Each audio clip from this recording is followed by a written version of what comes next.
Hello everybody, I'm Mark Goldbridge. Welcome to the United Stands. How are you feeling this morning? It's the big game day and we've got lots of comments from Ruben Amorim to get into this morning, but it is Liverpool against Manchester United. How are you feeling? I've got to say, I don't know whether it's match related, but I have very stunted sleep. I didn't have a drink last night, so that's not to blame. Went to bed at a good time, but just kept waking up every hour or so. So I think my brain's wired. I think I'm ready for this. I'm very excited about this as well. And we've got some big Ruben Amorim comments coming in from his embargoed section of his press conference that came out at 10:30 last night. So let's start off with Man Utd and Xerxes, I suppose, first of all. This is what he had to say on this and about their future. He said, look, it's normal. I know that in our club, even everything is a lot of noise and you have to have news and players are not playing.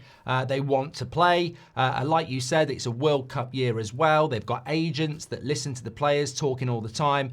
So I understand that, but they are our players and we need to have everyone to have a good season. So look, I don't think that ahead of a Liverpool game, Manu or Xerxes are necessarily on many fans' thought processes immediately, but this is going to be an issue that is going to keep repeating itself for Ruben Amorim. And it's interesting what he says there about noise. There's always noise at Manchester United. This is normal. There has to be news. Well, look, I hope he's not saying that in a negative way. You're at one of the biggest clubs, sports franchises, whatever you want to call it, in the world. Manchester United will always be news. It always has been news throughout my whole life. You know, every newspaper was Manchester United when I was 10. And that was 1990. So, we've always been news. We always will be news. You can't moan about that in 2025. Man United have made a lot of money out of always being news. So we always will be news. And this will always be news as well, because you can't just keep players sat on the bench and go, we need them in case we get injuries, because those players these days are more powerful than ever. And they're going to go, you know what? I need to play. I need to play. They will get paid. So yeah, look, interesting. That's going to be something that keeps, rearing its head without a doubt. No way that's not going to change. He was also asked about Marcus Rashford, talking about inconsistent environment at Manchester United being a problem. And this is what Ruben Amorim had to say. He says, I'm just focused on the future of the club, on the present of the club. That's the most important thing. So I'm focused just on my players and what they say and what they do. That is my focus. A very honest answer, to be honest with you. What's the point in wandering into the past with a player that's not here anymore, with a player that he didn't want from day one? Let's not forget, it was literally 2 weeks of Amorim before he dropped Marcus Rashford for that Manchester derby in mid-December, and then it was 2 weeks later, and he wasn't picking him still for January, where he loaned him out to Villa. So this is a player that Amorim categorically didn't want. I don't think he's about to start commenting on his opinions when he walked into the club and went, you're a player I don't think should be here, i.e. you're part of the problem. So Amorim's not the person to ask about Marcus Rashford saying that Man United is an inconsistent environment, because Ruben Amorim, to be fair, the evidence is there. He walked in and went, you're the problem. I don't want you here. And so Amorim's not the person to ask about that. Whether you believe Rashford's side or Amorim's side, they're going to have different opinions. So a bit of a waste of time asking him about that. Lots and lots of comments about Lamens, which I'll get into in a moment, but I do want to talk about, the game itself. One thing he did have to say about if he's planning on changing his penalty taker with Bruno Fernandes missing recent penalties. He said, no, I know that's not easy for him, but I think he has 70 penalties. He's missed 9, 2 with me. So I'm a bit annoyed with that, but he's really confident. He's training the penalties. He's trying to understand that people are watching the way he scores penalties. So he will be ready. We have more guys also to score penalty if we need. I mean, look, I don't know whether that's as big.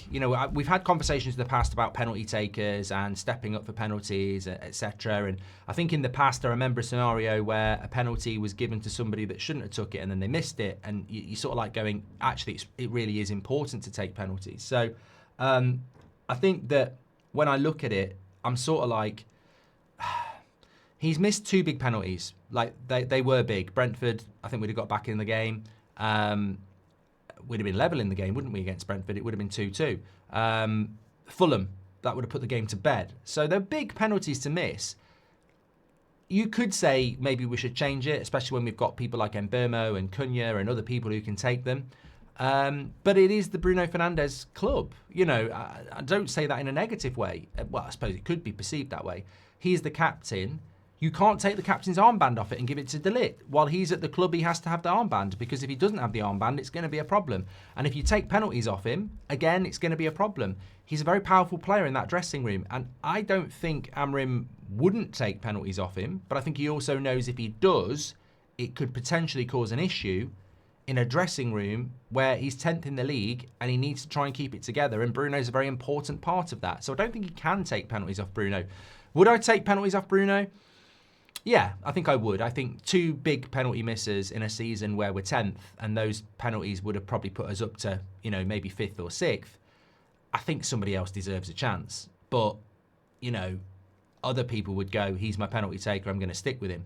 Asked about Bruno, he said, yes, he's the main taker. He scores lots of goals. Penalties are passing this moment. We have other options if we need. We can change, but I'm fully confident that Bruno will sort it out. On our poor record at Anfield, he says, you've got so many things to use with our players, like winning back-to-back games to have that moment and can change completely. And I felt like the game against Chelsea when we won, the week was very different. So we have a lot of things to use with the players. I think what he's saying there is that, look, we've got a poor record at Anfield. We don't win games back-to-back that often. So, that's something that we certainly need to be looking at. But I think with regards to United and Manchester United and Anfield today, it is a massive opportunity to go and win a game of football and build some confidence. And it would be 2 wins in a row. But even a draw would be good. It would be a positive week ahead of a home game against Brighton. I just want to see a performance today. I just want to see Manchester United go out there and get a performance out of us today. Because, as he said, there's so many things that he can use ahead of this game today. There's really no excuse not to turn up. There's no excuse to be the deer or the rabbit in the headlights at Anfield. Like, it's such an opportunity. You can use so many things, and I think that's what Amorim's saying. So many people are writing us off. So many people are saying, we're inconsistent. So many people are saying that we can't do this. And in life, it's a personality test, because we want players at United who respond to that sort of test. And if we can't respond to it, then it's another indicator again that we don't have the right players. I don't think we need to necessarily lose our shit if we lose 1-0, but it still would be evidence that we don't have those mentalities that are needed. And Amorim's basically saying there's not really an excuse for us not to turn up today. On the importance of the game, he says it's really important to start the game well. I spoke about this. To do a really good warm-up, to have a feeling that, to understand that it's going to be tough in the first moment. So I think I know they are ready, but we need to prepare for the impact, especially at the beginning of the game. I think this is so true from Ruben Amorim on the importance of the start of the game. We've spoken about this in the preview. We've spoken about this before. And Amorim's right. It's the first 20 minutes. It's the first half an hour. Anfield, after 3 losses, playing Man United, first game back after the international break. Arsenal are now 4 points ahead of them. This is a huge game for Liverpool, which we haven't really spoken about because we're Manchester United. But Amorim's right. We're right. It's the first 20 minutes, half an hour. We've got to survive that. We've got to be competitive in that.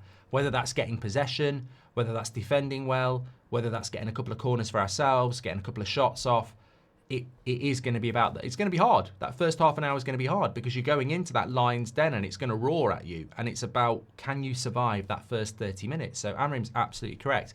Now, he did speak about Lemens. He said, I think if you look at nowadays, every time the ball goes to the keeper, most of the teams play man-to-man. Sometimes you don't have anyone to play and you used to try to use the first ball with the second ball and try and win when you have players with a lot of players in front of you. And now we have that. He's got one ability that's really good. He can play off both feet and it's harder for the opponents to press him and make the pressure from one side or the other. They know that he can kick the ball with both feet and I think that's really important. But he also needs to be ready that people are seeing the games, understanding that he takes a little bit of time to choose and he needs to be ready for the Premier League. So it's interesting what he says, that, Lemens, that 2-foot ability, and maybe needs to be a little bit quicker, but I'd be fully expecting him to play today. Has he got any concern that he hasn't won a game after an international break? Well, I didn't even know this. He says, yeah, but you don't need to look at a lot to understand that there's lots of things, I think I've already spoken about that as well. So yeah, look, there's your comments from Ruben Amorim this morning. In summary, Manu and Xerxes conversation's going to go on. Lemens, I think, will be in goal. Bruno's still going to be the captain. He's still going to take penalties. He's still going to be playing in the midfield. I think that's where we are. And we need to start this game well. And Amorim's fully aware of that. So let's see what happens with it. I'll leave you with one thing, though. And we have said it before. I think with Amorim, he's in a very unfortunate position because I think he speaks a lot of sense and I think a lot of people like him. But I think the big problem, and we sort of had this from the Nicky Butt-Paul Scholes stuff, and we've had it from other people, and we've had it from you. The big problem he has that he can't do anything about is the formation. We've never had this before because Ten Hag, Mourinho, Oli, Jose, back four. Man United have always played a back four. The formation is a problem for people. And I actually think it's a problem if we're 5th or we're 15th. I think it's a problem because some people look at it and go, I don't like Man United not playing a back four. And that is nothing to do, well, it is Amorim's system, it is his formation, but they don't like it. Man United shouldn't be playing with a 3-4-3. A lot of people just do not like it. And when you accept that, you understand it. Like, it's fine. It's like saying you don't want pineapple on pizza.